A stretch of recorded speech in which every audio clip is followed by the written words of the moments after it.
Welcome back to the Gruber Morning Show. I'm Pete Gruber. I'm Mark Schaffner. Good morning and welcome.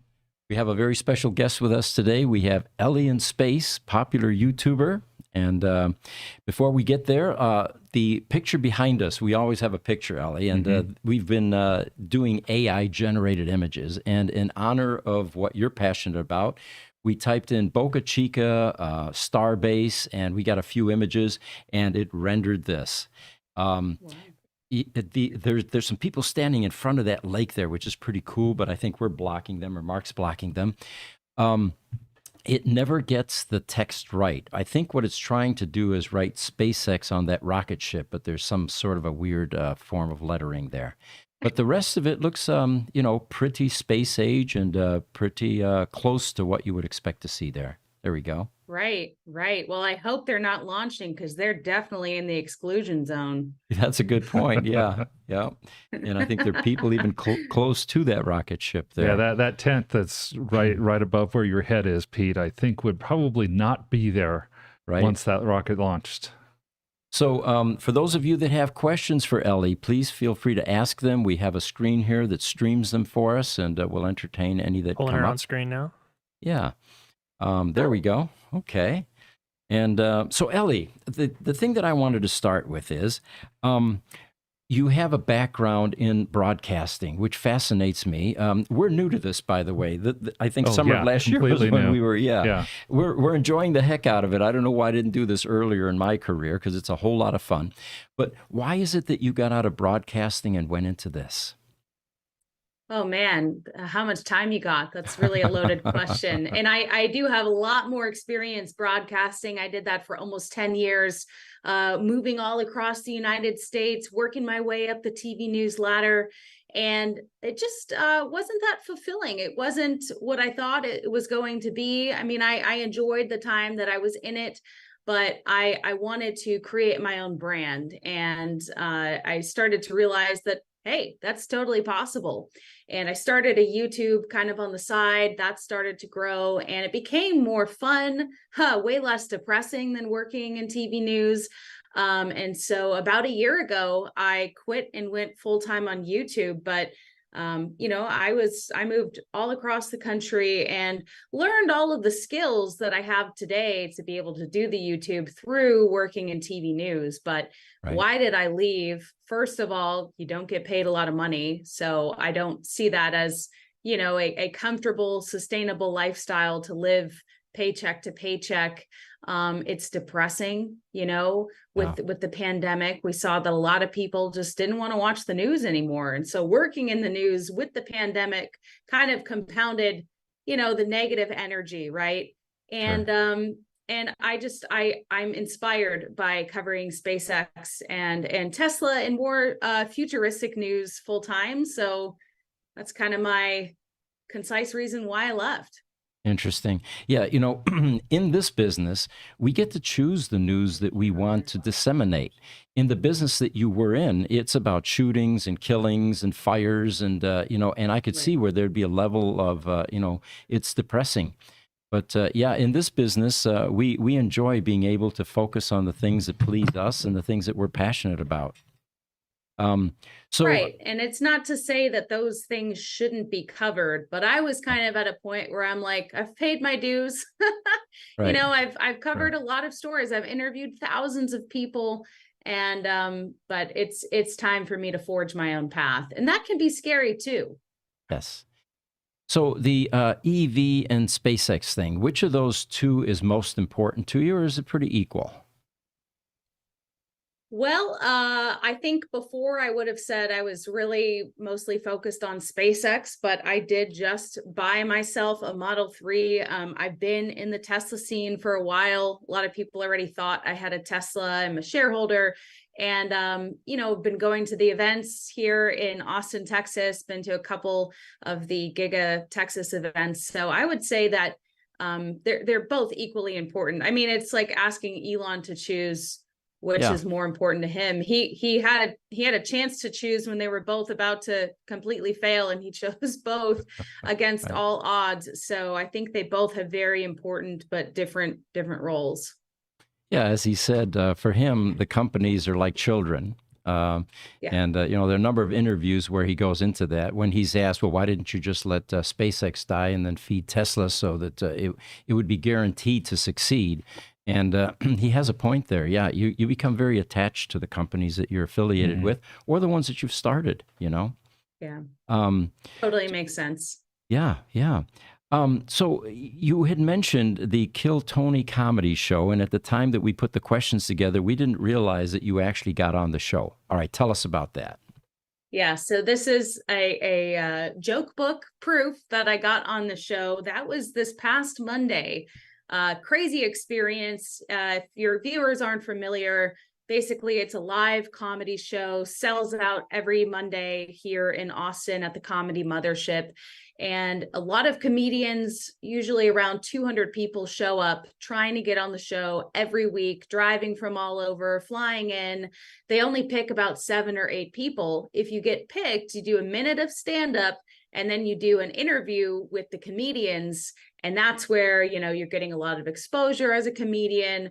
A lot of people watch this on YouTube, and it takes about 2 or 3 weeks for it to air. So you can't see it right now if you're curious. But it was kind of crazy because some people have been waiting for, 20 weeks in a row. And it was my third time in a row of just trying to get on. I figured, I can talk about Ellie in space, and I think I'm funny sometimes. So, it was like, oh, I'll give it a shot. And then it became very real. So it was intimidating. But they invited me back on, which is also quite rare. So they also had me call my ex-boyfriend live, which I'm still not sure how I feel about that whole part of it. But of course, their job is to entertain, and the people were entertained. So it's an Austin thing, and it was a good experience, I think, overall. So how many people were in the audience in that live session? Hard to know. Definitely packed house. I'm not sure how many the Comedy Mothership holds, but as far as when it goes on YouTube, I think they average around, maybe 1 million views per video. They have about 500,000 subscribers. And then they also have the podcast listeners, on different platforms. So a lot of people will listen to this. So, you got to know that when you go on, and, it's one of those where you're walking into the unknown, right? I did my minute about breaking my femur back in March, and I talked about getting dumped in that same time frame, and they just really wanted to talk about that. I wanted to talk about my channel, and they were like, nope, we want to talk about, your depression over your ex. And so not that I'm depressed anymore, but that was in the past. Okay. So yeah, we lose track of the fact, I think, when we sit behind these microphones. We're in a small studio here. It's ad hoc. It's, pretty amateur. And we lose track of the fact that there are sometimes thousands of people that are watching it live. And then after it's posted on YouTube, some of the videos we have, one is, I think, up to 3 million views now. And it's just, it's surreal. It's unrealistic to me, anyway, to think that many people are watching what we're talking about, Well, congratulations. I still haven't broken 1 million views on any of my videos on YouTube. And I've been at this for, I don't know how long you've been at it. You said not too long now. So not very long. No, it wasn't YouTube. It was TikTok. Are you on? Yeah. TikTok. Are you on TikTok? I am on TikTok, and I'm starting to make more content with my Tesla because that seems to do pretty well. And TikTok is more just fun. It's like, I'm not making money from TikTok. So just post whatever, and I don't know, don't worry about it. it's to get some visibility. Yeah, basically. So anybody that wants to see your session with the Kill Tony Comedy Hour, you're saying that it comes out in a couple of weeks or so. Will it be on your channel, on your YouTube channel? So, they're going to post it on their channel. I also did some interviews before and after with a sub channel where they interview people in the alley after their performance. How did it go? Think of like an American Idol audition where you get the post reaction, but sure. I'll probably share a recap on my channel. I'm, like I said, I'm a little bit nervous. So many people are like, we want to watch it. And it was intense. It was really intense. So, but yes, it'll be on the internet. So if you don't find it on my channel, you can find it on Kill Tony's, but I'll do some sort of a recap. Very cool. And the name of your channel on YouTube, just for the audience that doesn't know. Yes. Ellie in space. Ellie in space. Pretty That's simple easy enough. to remember, I hope. So there are people, a number of them actually, that hang out at the Starbase that have devoted their lives to collecting information and data. And it's almost like watching paint dry some days because the rockets don't fly every day, Were you one of those people, first of all? So I have gone to Starbase 4 times, and I want to shout out all of those people that have made this their full-time everyday commitment. It is rough being down there at Starbase for several reasons. It's a very hot and humid climate. There's really gnarly mosquitoes, bugs everywhere. When you're actually at Starbase, you're far away from any sort of gas station or restaurant. And so these people have really sacrificed a lot to bring us. You say there's not a lot going on, but actually, they're tracking the daily movement. So they're, streaming 24/7. They're showing all of the progress with the work behind the scenes. And you'll find that, there actually has been quite a lot of movement, especially after this first orbital test flight, as they're trying to, fix the pad and get ready for this next launch. So shout out to those people. No, I've never lived there. I've been down there 4 times. I'm going to be going back down there July 29th and 30th. And it's a great time, but I chose to live in Austin for a reason. I'm about a 5.5-hour drive south from Starbase, but I'm happy here in Austin. So Okay. Shout out to the people. But still, it's a great place to visit if you haven't been able to make it down to Starbase. And again, you're basically on the tip of Texas. You're almost in Mexico. So It can be quite a pilgrimage, especially for those who travel globally, but it's worth it. So part of the survival kit is bug spray. All right, that's a good tip. Oh, yeah. And Pete, real quick, take it up a notch and get one of those netted. They have those like netted, outfits that you can put over your clothes so that you got to really block them out. All right, Jesse just threw something up on the screen here. Oh, it's there we her go. YouTube channel. Yeah, just to promo that. Looks like That she was just crossed familiar. over Wow. over 70,000. 70,000 subscribers. Yeah, I saw one of your videos where you were just under, and you were pushing the envelope, saying, "Come on, guys, we need 60 more subscribers." Did it happen during that video? I think it happened within that day. I also posted it to my Instagram, which I hadn't posted many of my YouTube stuff to my Instagram, but 69,000 something is not a bad number either. But of course, the goal is to grow and continue to increase the reach, because it is my full-time job, and that is how I keep the lights on in the studio. But yeah, if you saw that little thumbnail, my most recent channel trailer is me interviewing the Musk family on the day of the Starship launch. So it's just been crazy to see. Like, I've done so many cool things on my channel, and it's like hard to keep track of them all, and I feel really grateful. When you did the interview with the Musk family, I watched some of the May Musk interview. Just fascinating. Was it truly just a coincidence, or had you had some clue ahead of time that they might be there on the top on that roof? I had a clue, but only the day before. And I am so, normally I wouldn't say I'm happy it's scrubbed, but on Monday I was staged at Isla Blanca Park. There's absolutely no service there. I was really tired that day too. It wasn't going to be the best coverage. I wouldn't have even been able to do anything live. And so it's scrubbed. And like the day before, the second attempt, I got an email from someone working with NASA, not NASA spaceflight, but actual NASA. He had these really high powered MX-25 cameras. And he was like, "Hey, I wanted to invite you to a pretty premier viewing location here on the rooftop. Also, the Musk family was here on Monday, so I don't know if that's of interest to you. Seriously, like, stop right there." And so I went and I checked it out on that Wednesday, and it was I was still on crutches at the time, and they're renovating that hotel. Now it's Margaritaville. So I had to go through some construction zones, and that was fun on crutches. But I was like, this is better. I'll have service. I'll have a great view. And so that Thursday I showed up, and I was already live streaming when the Musk family arrived. And so I was like, oh my gosh, starry-eyed about that. But I didn't want to bother them. And it was actually my friend Joe that was with me. He's another YouTuber. He just walked over to May and he's like, hey, Ellie in Space is over there live streaming. Would you mind doing an interview? And she agreed.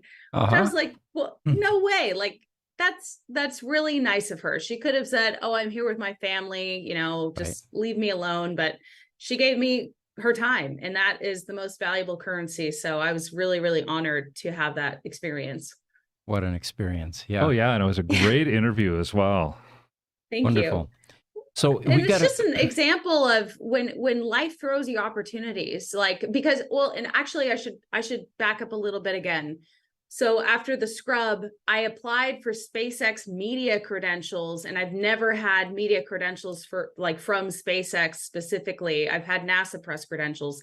I applied just for the heck of it. They approved me. So in my mind, initially, I was like, there's nothing that is going to surpass getting to watch it from the SpaceX media zone. Well, and it wouldn't have been with Elon, so it's not what it is. But this was obviously, a different option. They could have not showed up, but I took that path because I'm like, this seems unique. This seems like the right move. So it's just, you gotta look for those opportunities and be open to trying things, even if, there's no guarantee. Yeah. And be bold. Yep. There you go. Be bold. Yeah. Yep. We have some questions coming in, and some of them are for you, it looks like. But let me run through them real quickly here. YouTube, Crunch Grace the Hopper joined us. He says, like number 2, smash it. So they want us to smash the like button, right? Okay. Yeah, hit those thumbs. Yes, thank you. And then TikTok, Leo sent an emoji of a trophy. There you go. Thank you, Leo. And some of these may be your audience too, So if you recognize the names, go ahead and shout out. We have YouTube, Detlef Lau. He says he's watching from Greece. Welcome, Detlef. Ooh. And we're always amazed. We ask people, tell us where you're from. And, it's all over the planet. I mean, some of these people, it's the middle of the night for them. So hats off to them for joining us. And then we have an Instagram comment from LOLO0527. He says, I have a question for you both. Okay, well, go ahead and ask that, and we'll entertain that. It does scare me that LOL is in the name. Yeah. It could be one of those comedy club guys, Oh, it could be. Yeah. Could be. So while we're waiting, we're curious about this Model 3 that you're excited about. Tell us what prompted that, what you did to it, and what you think about it so far. What prompted it? A few things. I was driving, a 2008 Ford Hybrid Escape for about the past 6 years. Nothing flashy, obviously. I paid that car off, so it was not inconvenience to have it, but it definitely wasn't my dream car. And after breaking my femur in March, I was like, I want to feel safe in all aspects of my life, not just, if I'm doing some sort of exercise and something's hurting, listening to my body, but just the Texas drivers can be a little bit intense. A lot of people like to speed here. And so, and I'm in the global headquarters for Tesla. And I kept seeing all these posts on Twitter about the $7,500 credit and how it was now eligible for the, long range Model 3. And it just, and I've been wanting to make more Tesla content. And so all of those things kind of came together at the same time. And I'm like, I think that this is a reasonable purchase. It's obviously not an X. It's not like I went all out and went beyond something that I was confident that I could afford. And then, obviously I'm making a car payment every month, but the sponsored wrap was just such a blessing. It would totally caught me by surprise, by the way, as well. I did not know that was going to happen.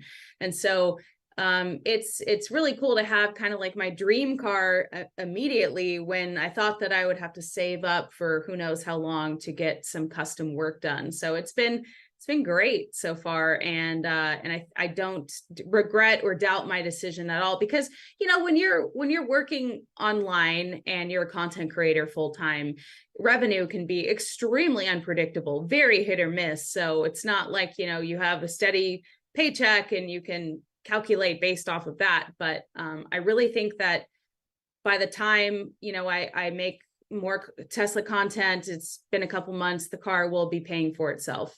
That's my prediction. I already have some other sponsors reaching out to me for the car stuff, and I haven't even had it in my possession for a week. So like, Right. what? You know, a shout out to Alset, by the way. They're the ones that did the wrap for you, right? We have a local Tempe office here as well for Alset. They had just opened up, I think, end of last year or so. And they contacted us and they said, look, we're having our grand opening in Arizona. Do you have any Teslas or EVs that you could send for that opening? And I said, well, the most significant vehicle we have is Tesla Roadster VIN number 5, one of the earliest VINs. Mm-hmm. And they said, well, we would be honored if you would bring it down. You know what they did? They super detailed this car for us. I mean, it's still shinier than it's ever been. And, but yeah, great people, and definitely do a great job with Tesla vehicles. Yeah. And some people were like, did they put the lettering on your bumper incorrectly? And it's like, no, they sponsored my wrap. It says Alset. Yeah. And that's Tesla backwards if you didn't figure that out. Good. I'm glad you added that, because someone may not have figured that out. But yeah, Alset. Yeah. And it looks like we still don't have the question from LOL, but there is an Instagram question that just came in from ecufaster.ca. And the question is, how can I join your group? I think what he's asking is, how can you join Gruber Motor Company? We're a service organization, of course, and we get a lot of mechanics and technicians that are fascinated by working on electric vehicles, and we do have openings. So for those of you interested, email us at ev@gruber.com, send us your resume, and we do hire. Also on YouTube, PYGKLB just messaged us and says, howdy from Western Oregon. Ellie, hope you're enjoying your 3 as much as I am my Y. There you go. I'm loving it. And I have to say, I'm really excited to see your shop in person. Are we able to say that we have a collaboration on the way? Oh, absolutely. Yes. We talk about that often. We give tours daily. And people come from all over the U.S., sometimes all over the world. And, you know, the most interesting thing is when the old Tesla people show up, because their jaw drops. It's exactly what they used to see 15 years ago in San Carlos or in Menlo Park, when it was nothing but Roadsters in the shop. And on any given day, we have at least 40 to 50 of them there. And unlike the other Teslas, except for yours, which is wrapped in a really cool color, you know, these Tesla Roadsters are brightly colored. I mean, we're talking about Lamborghini type in-your-face colors versus the sedate 4-door grocery getter sedan type colors that we see now. So what made you decide on this color for your Model 3? It's pretty spectacular. Yeah, you know, and it's not to knock the white. I thought that the standard color, the pearl white, was beautiful. And by the way, I know you know this, but they just changed the standard color to midnight silver, which is also beautiful. And it's about time, because I see a lot of white Teslas here.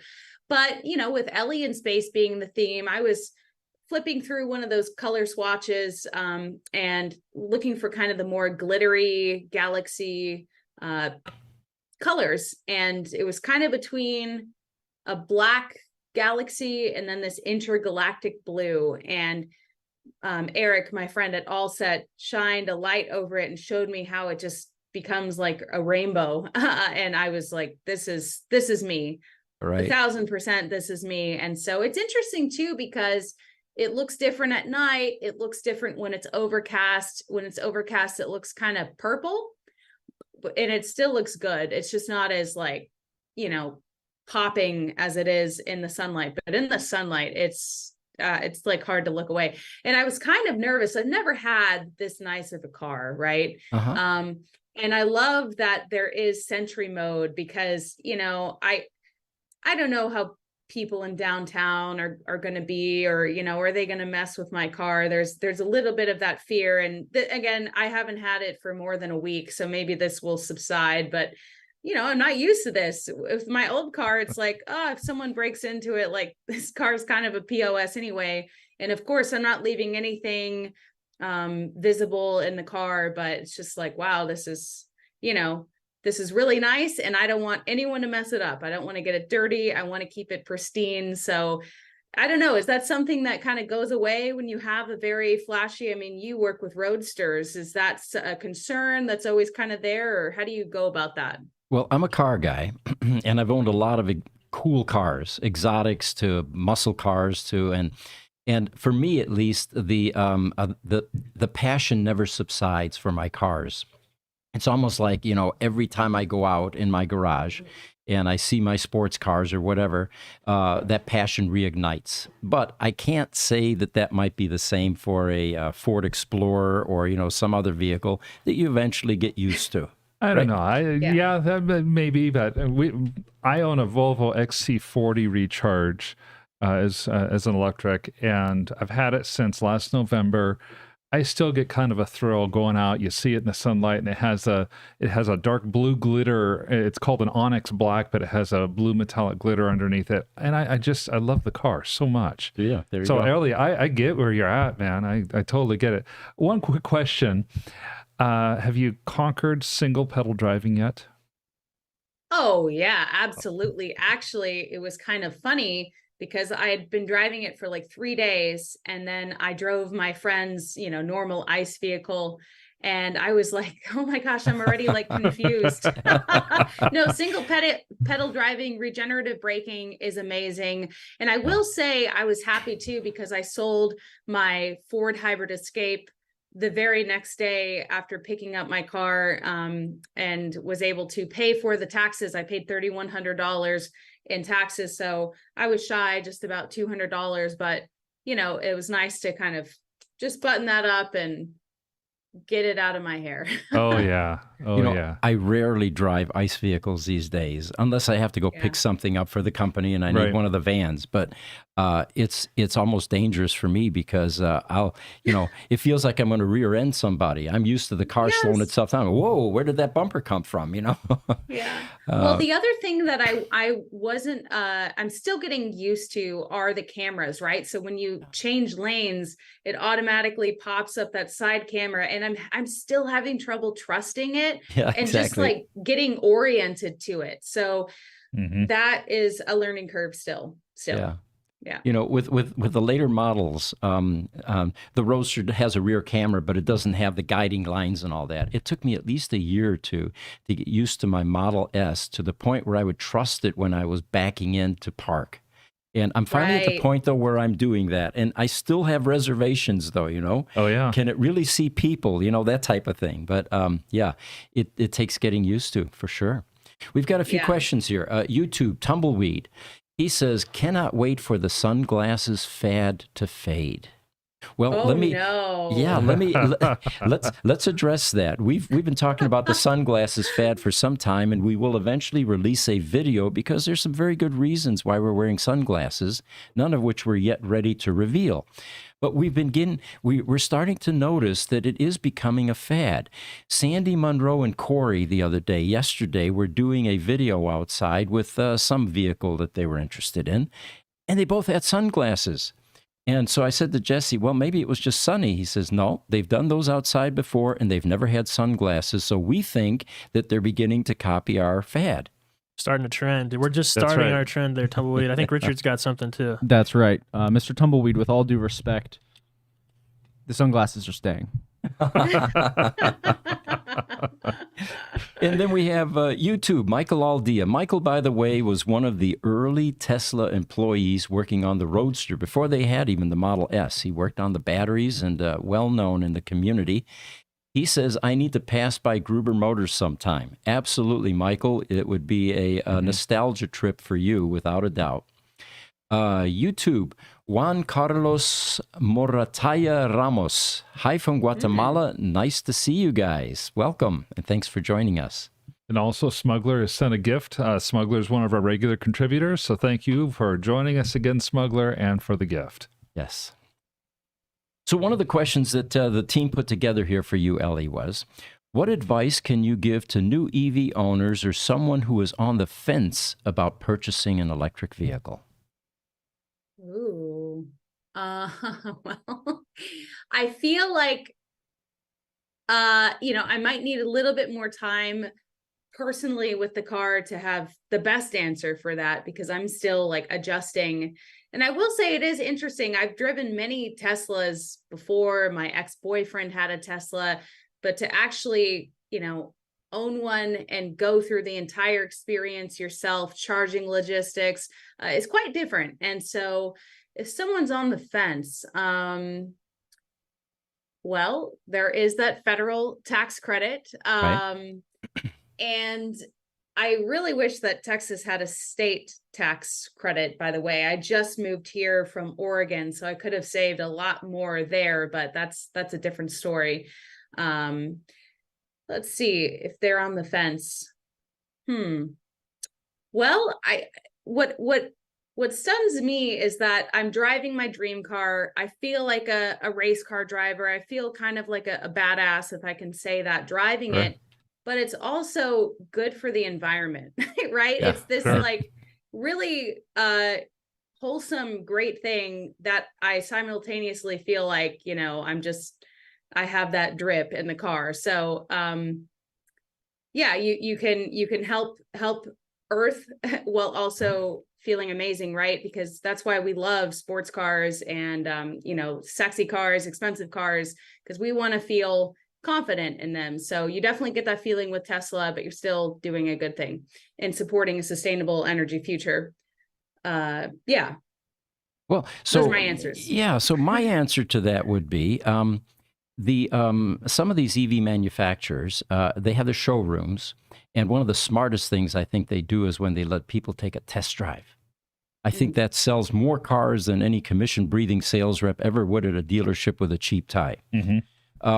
So that's the first thing, is go do a test drive. The second thing is consider the fact that you have just reduced your maintenance bills tremendously. No more tune-ups, no more oil changes, no more belt changes, no more, all this engine stuff. And then the smog thing where you have to drive through and sit in some, carbon monoxide filled building for a while to make sure your car passes emissions.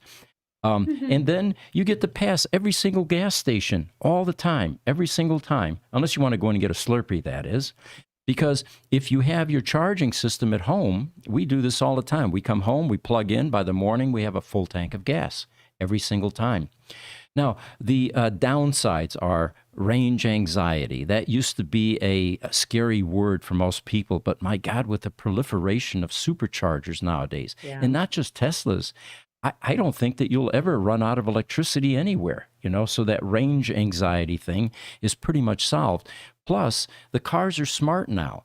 They tell you where the next charging station is, how much time you have to get there, how much your car is going to need, and they even have a provision now where it tells you how busy it is.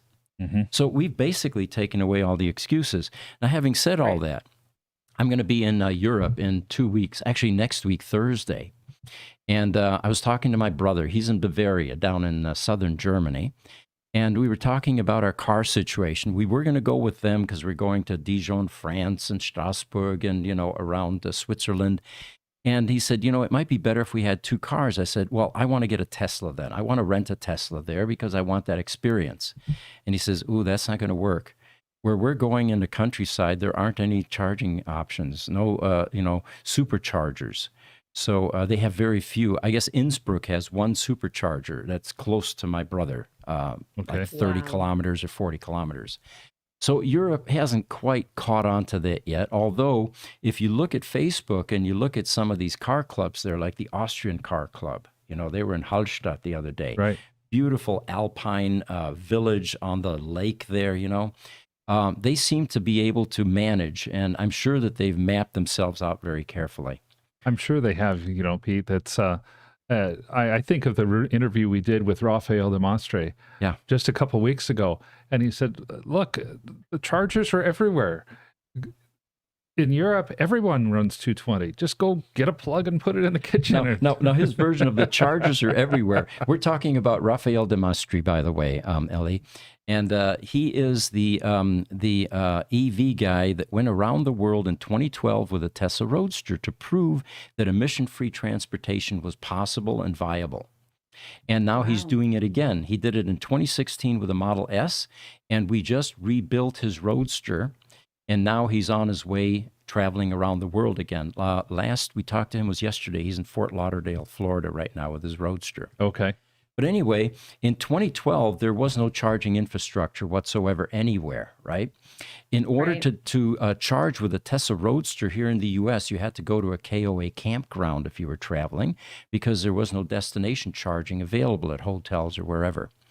But what he did was he carried a bunch of adapters and electrical cables with him in the trunk of his car. And whenever he got somewhere, he would ask if he could tap into their electricity. Sometimes it was directly into the circuit breaker panel. And he said the kitchens were the best because that's where they used high amperage electricity for cook surfaces and grinders and all the rest, the things that you have in kitchens, hot plates and things like that. But today that's changed, except for where my brother lives, apparently. Very interesting. Wow. For me, it was about the numbers. When I got my first electric vehicle, I got a Kia Soul a few years back. You and Gruber Motors sold it to me, and I'm a numbers guy. I'm the CFO of the company, and so that's kind of what I do. And it didn't take long before I realized, oh my gosh, when gas gets to $2.30 a gallon. This car's going to pay for itself, right? Not knowing at all that it was going to go even higher than that. In a couple of years, it was going to be $5.30 a gallon. Right. Very cool. Yeah. So, yeah. Anyway, Michael Aldea comments about our sunglasses, and thank you for joining us with the sunglasses, Ellie. He said, you should donate to charity every time someone asks about the sunglasses. Michael, we would be out of money if we did that because it happens every single podcast, sometimes multiple times.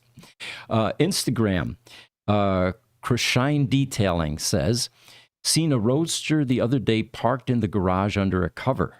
Yeah, they aren't. I mean, Roadster sightings these days are rare. There aren't that many out there. So, the only Roadsters I've seen are at, Gigafactory, Texas during an event. So I've never seen them in action for sure. Right. Now, one of the questions they have here for you is there always seems to be a lot of negative media reactions to successful rocket launches. What are your thoughts on this? If they're talking about the Starship launch, the first launch, obviously having some hiccups and kind of the initial headlines were like, oh, it failed. It didn't reach stage separation, but, it did clear the pad, cleared the tower. So I think I'm guessing that's what they're referring to. And I think it's just a lack of education by most people about, how hard it is to get something like Starship, going, or just rockets in general. So it's probably just a lack of education. And I think that people are, it was weird because after the Starship launch, a lot of those headlines were really negative. And then within a day, it seemed like a lot of them had been edited or, it's like, it may have looked like a failure, but here's why it wasn't. So people seem to change their tune on that. In fact, the Daily Mail UK picked up some photos from my interview with Musk.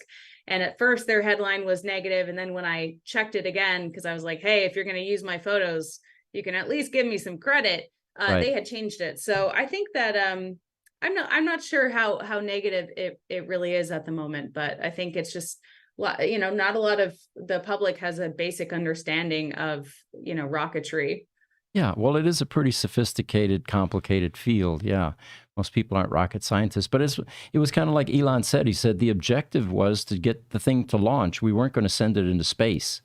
So, the fact that it only got that far was actually a win for him. And I think you're right. Once that was pointed out, the naysayers began to subside. I saw one or two articles, but it was really missed, it seemed like, about what happened to that launch pad. There were a couple articles talking about damage to launch pad with the Falcon Heavy rocket. You've already mentioned that there's a lot of reconstruction going on the launch pad. Can you tell us any more about that? Yeah, there was a ton of damage. I actually have a piece of the concrete here as a souvenir, but a lot of the pad got blown up. And so just as of yesterday, some of the live streams caught pieces of the water-cooled steel plate actually finally being delivered and installed. So that was one of the things that they were working on before the Starship launch, and they kind of just decided to go for it anyway. Elon has been quoted many times saying if they would have known how it would have gone, they would have waited until the water-cooled steel plate was installed, but hindsight is 2020. But that should really give us good odds on this next launch of it actually, completing all of the objectives for the mission. So I think this next launch will be even more exciting because they learned so much from the first one. Right. Sure. So it was a funny story about Elon going to the Russians to try to buy rockets in the early days, and yes. How they didn't take him seriously. And the other day we were commenting on that his experience in Russia was not very favorable. Maybe he liked the vodka, but that was about it, I think.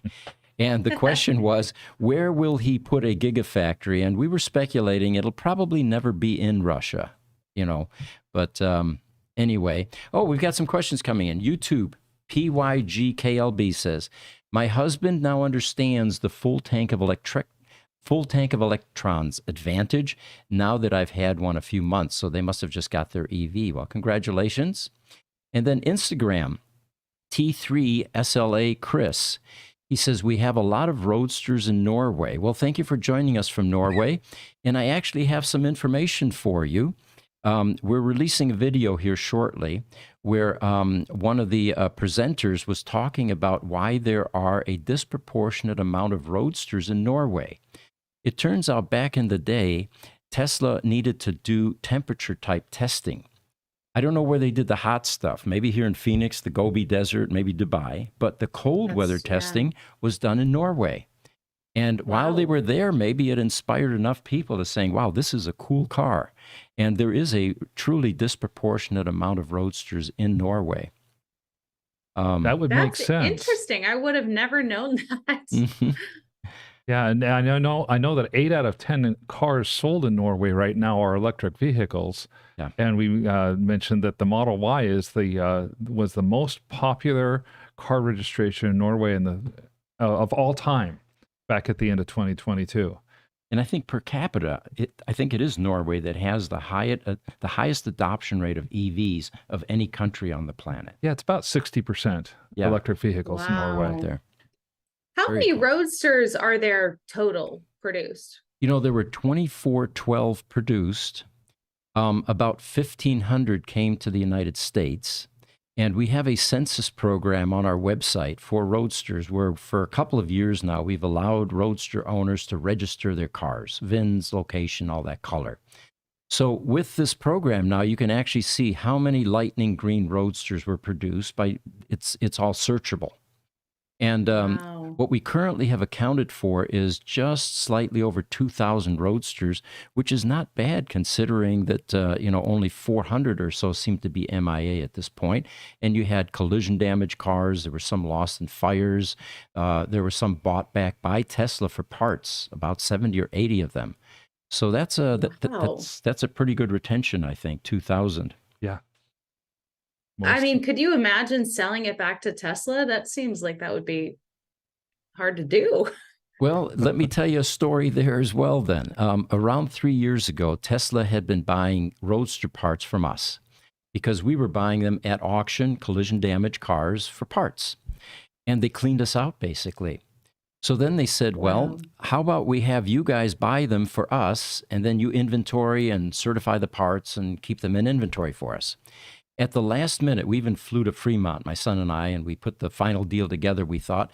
They decided, you know what, we're going to do this ourselves. And one of the justifying reasons for that is they were losing Roadster technical skills.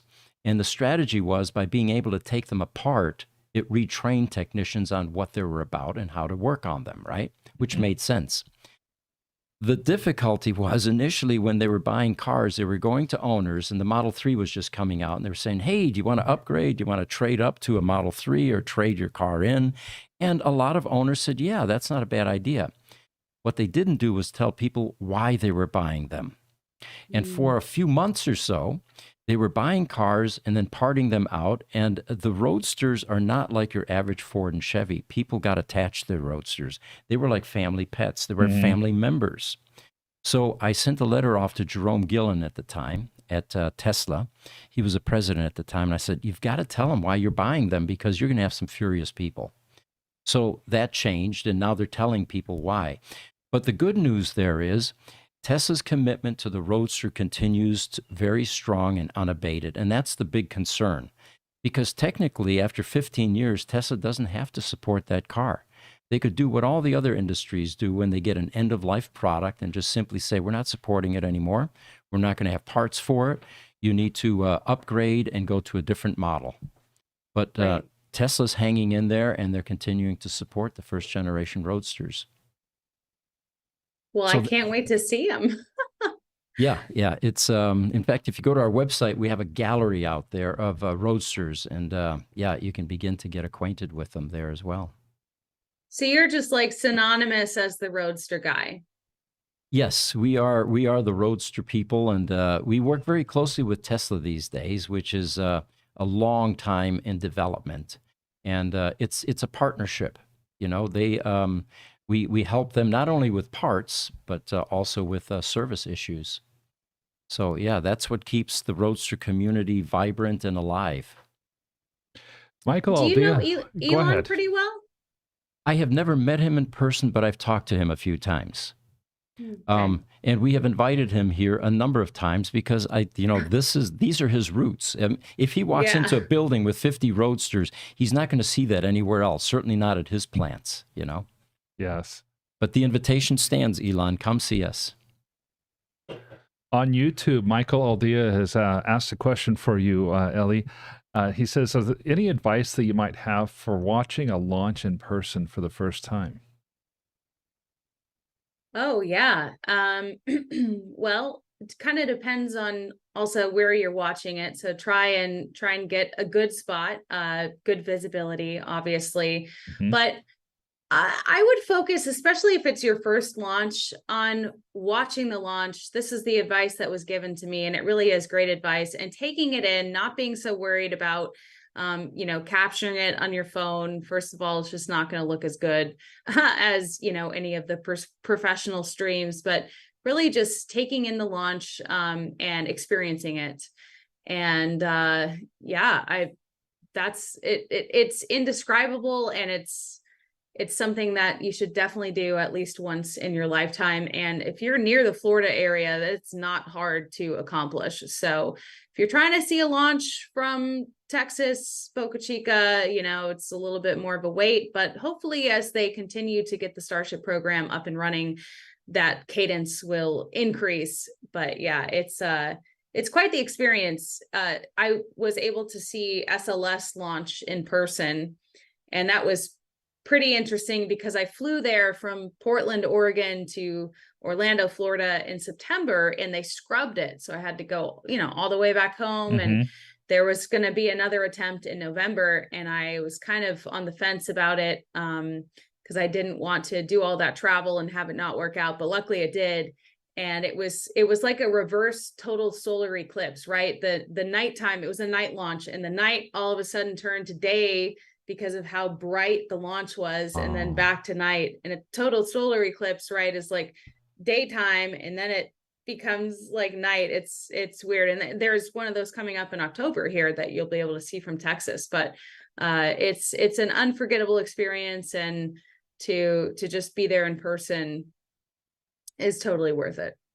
Wow, I've just added something to my bucket list. Thank you, Ellie. Have you not seen a launch? I have not. No. Oh, man. I've seen it on television. When I was a kid in the 60s, they went to the moon in 1969. Remember, I watched that on black and white television as the rest of the world did. But that's about as close as I've ever gotten to anything like that. It's worth doing from what you're saying. Absolutely. Absolutely. Yeah. So, Well, and you could, I was thinking where the closest to you, I guess you could go to Vandenberg sometime, and that's probably not too far. yeah, but that can be kind of close. foggy too. So maybe go to Florida. Very cool.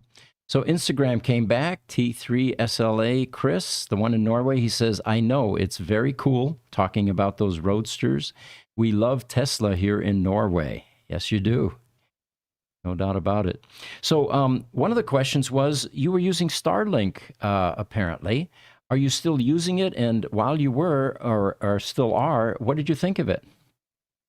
So actually, I wasn't using it. Oh, okay. That's kind of a random one too. That's how I started my channel, was, very dedicated to Starlink coverage. And this was back in the Better Than Nothing beta days. So when Starlink was brand new, still getting rolled out, a lot of people had interest in Starlink, but didn't have access to it. And so my ex-boyfriend, for some reason, ordered a Starlink terminal. I still don't know why to this day, because we didn't need Starlink, but he was like, hey, you should make a video about this. Let's unbox it. Let's do a speed test. And after that video, I didn't really need it. So we only paid for like a month membership. And now it looks like a little side table. A lot of people actually think it's a side table. They don't know what it is if they don't know Starlink. But how does it work? It works amazing for a lot of people that I know. And the exciting thing is that I have some insider information. They're working on making a small sort of iPad-sized, portable, rechargeable version of Starlink, which will be great. Something that I will definitely use. But having, the big original round, cumbersome Dishy McFlatface is not something that I use. So I just kind of have it as a prop. Interesting. One of the things that we talked about in a podcast a couple of weeks ago, apparently they've increased the speed of Starlink as well, to the point where you can now on an airplane do streaming, you can do FaceTime, all the things that you couldn't do before with these low Earth orbit satellites. Yeah. So yeah, it's a cool technology. It's amazing. It's really, I wanted to reach out to people who were actually benefiting from it, because I was not. And so I reached out to a superintendent from a West Virginia rural school district. This was during the pandemic. So they needed that internet access for the kids to learn. And they decided, to take a chance on this pretty new technology of Starlink. And I also interviewed a Native American tribe who they'd never had emails before because they didn't have internet. And so it changed, it's more than just having access to YouTube or podcasts and watching people like us, right? It's education, it's healthcare. This digital divide is something that is decreasing through Starlink. Right. Very true. So another question our guys have here for you. The Elon and Mark Zuckerberg fight. How real? Fight. There you go. Yeah. First of all, how real do you think that is? I think it's real. I think it's real because people didn't think buying Twitter was real, and here we are. And he's been posting photos of some training sessions. Lex Friedman has been helping him, and he straight up does jujitsu. That's not a front. So if it's not real, a lot of people are in on this sort of prank or lie. But I think it's real. I think it definitely. A lot of people don't think it's a good idea, but that doesn't matter. If he wants to do this, he's going to go through with it. And the idea of it being in Rome at the Colosseum is even better. Right. The right stage for that. So the final question that goes along with that is, who do you think will emerge victorious? I think Elon will not be as technically savvy as, even with some months of training, as Mark, because he's been training for a while now. But I think Elon's size gives him amazing advantage. So I would say with the training and just how big of a guy Elon is, not just tall, but like broad. Right. I vote for Elon, and not just because, I'm a fan, but like, I really think, it'll be hard for Mark Zuckerberg to conquer Elon. Right. You know, I'm thinking we did that poll internally in the group, and I think we were just about equally split about, you know, because Mark Zuckerberg is 12 years younger than Elon and has fought competitively before. That's a take I hadn't thought of, though. Elon is a large individual, and I'm not talking about heavy large. I'm talking just a big guy. Right. And then, of course, there's things like pain tolerance and, you know, a bunch of stuff plays into that. Be interesting to see what kind of rules they would put in place. Did we lose Ellie? She's not on the screen there. Oh, what is that? Yeah, Why no. is it showing the chat? It's our Zoom call. Hold on one second. Let me get her back. Technical issue here. We'll fix that in a second. Okay, but I hear Ellie still, so I know that she's still here. All right, we can see you again. So right, I think back. it's a you know, it's going to be a close thing, though. And, you know, part of me was saying, well, you know, maybe after this thing, if they really do that, they would kiss and make up. But now that Mark is launching a competing Twitter line, I'm not, you know, this rivalry may continue. I'm not sure. But, and I just signed up for that today. One of my former news friends texted me and he's like, hey, you should, you know, make sure that your username, you can claim it on Threads. And I'm like, what the heck is Threads? Right. So I guess you can link your Instagram, and I don't know. We'll see how that goes. But there's too many social media platforms, man. There's just like, it's hard to keep up, right? You post on Twitter, you post on Facebook, you post on YouTube, you post on TikTok. Now you got to deal with Threads. You don't have to, but if you're trying to hit all of them, you do. We call it feeding the social media monster here, and it's a daily thing that you have to do. Yeah. Yes. But you know what? I think what the solution is, or like the hack, if you will, is that you can just repurpose a lot of your content, right? So if I'm making a video for YouTube, lately I've just been posting the whole video on Twitter. Because, you know, I do have some paying subscriptions, and I just figure it seems a little bit archaic to say, hey, check out my video with a link on Twitter when I can upload the full version of the video. Now, am I getting paid for the views on Twitter yet? No, but I feel like I have to have faith in the platform. And, you know, again, it's a little bit, you know, tacky to make people click through multiple links to get to the content. So sure. We have a YouTube person chiming in, Charles Cole. Welcome, Charles. He is from Morro Bay, California. Well, welcome. Yeah. So getting to know you a bit better, Ellie, early on, it looked like you were a competitive barrel racer. I didn't even know what that was. What is that all about? Yeah.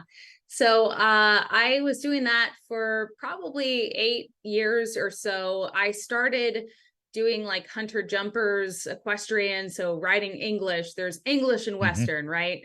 And in high school, I was on the equestrian team doing English, and I realized that I had a need for speed, man. I didn't want to jump these things. I wanted to go fast and furiously. And so I started barrel racing, and it's a very fun hobby. It's an expensive hobby. But I did that for several years, including going to Las Vegas, going to South Point and racing there. Not for the NFR. I was never that good, but you know, I had a $25,000 horse at one time. So very fast horse. And now I have a very fast Model 3, which I'll take any day over the horse. So it is fun though. The barrel racing, the idea is, you know, it's all based on your time. So your form doesn't really matter as long as you keep the barrels up. Even if you knock the barrel and it wavers a little bit, if it stays up and you have a clean run, all 3 barrels are still standing and you have the fastest time, you can win money. You can win, you know, a prize. Usually it's money. So yes, it was definitely a big portion of my life, and horses, you know, riding horses is something that is just an amazing feeling, but I'm not looking to get a horse anytime soon. That's an expensive sport because people don't realize it's not just about buying a performance horse, right? If you're trying to be competitive in rodeo, half of the equation is the horse. You can be a good rider, but if your horse is slow, like whatever. So, but then you have to have the maintenance, right? Sure. Feed and board every month, getting their shoes done every 6 to 8 weeks, right? Because a lot of them wear horseshoes. Signing up for the rodeos, traveling with the truck and the trailer. It's a money pit. Well, Ellie, is there anything that you would like to expound on or talk to us about, or as we're wrapping up here? Well, I hope that you are there when I'm able to do the tour. Will you be in town around July 17th, 18th to the 22nd? Ish. Those will be the weeks that I'm gone, or the days that I'm gone. But you need to come by anyway. Oh, yeah. Oh, I'm coming by. I'm coming by. Yes.